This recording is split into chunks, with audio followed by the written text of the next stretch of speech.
આટલો વિશાળ કોળી સમાજ જે વેલનાથ બાપુને માનતો હોય એ વેલનાથ બાપુના જન્મસ્થળનો વિકાસ કરવો એ સરકારની પ્રાથમિકતા હોવી જોઈએ।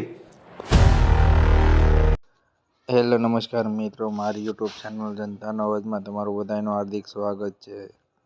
ગાંધીનગર વિધાનસભાની અંદર ગોપાલભાઈ ઇટાલિયાએ વેલનાથ બાપુના ધૂણા અને તેની જગ્યા વિશે તેને શું કહ્યું તે વિડીયોમાં તમે જુઓ, અને વિડીયો તમને ગમે તો વિડીયોને લાઈક, શેર અને સબસ્ક્રાઈબ જરૂરથી કરજો આવા જ નવા વિડીયો જોવા માટે। આજે 16મી માર્ચ 2026નો વિધાનસભાનો દિવસ છે અને આ અગાઉ વિધાનસભાના ગૃહમાં ઊભા થઈને યુવા અને સાંસ્કૃતિક વિભાગની માંગણી જ્યારે ચાલતી હતી ત્યારે કાપ દરખાસ્તના માધ્યમથી મેં ગુજરાતના કોળી સમાજ માટે એક રજૂઆત કરી હતી। કોળી સમાજ ગુજરાતનો સંખ્યાની દ્રષ્ટિએ સૌથી મોટો સમાજ છે અને કોળી સમાજનું આસ્થાનું કેન્દ્ર સંત શ્રી વેલનાથ બાપુ છે। વેલનાથ બાપુનું જન્મસ્થાન અને એમનો ઐતિહાસિક ધૂણો એ જુનાગઢ જિલ્લાના પલાસવા ગામે આવેલ છે।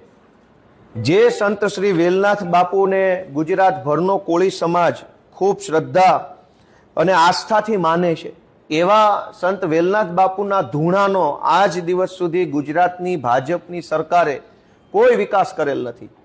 ત્યાં કોઈ ઇન્ફ્રાસ્ટ્રક્ચરની સુવિધા, યાત્રાળુઓને અપડેટ મળે એવી ડેશબોર્ડની સુવિધા, યાત્રાળુઓને રહેવા જમવાની, પાર્કિંગની, સીસીટીવી કેમેરા, ટોયલેટ બાથરૂમ, મહિલાઓ માટેની કોઈ વ્યવસ્થા કરી નથી।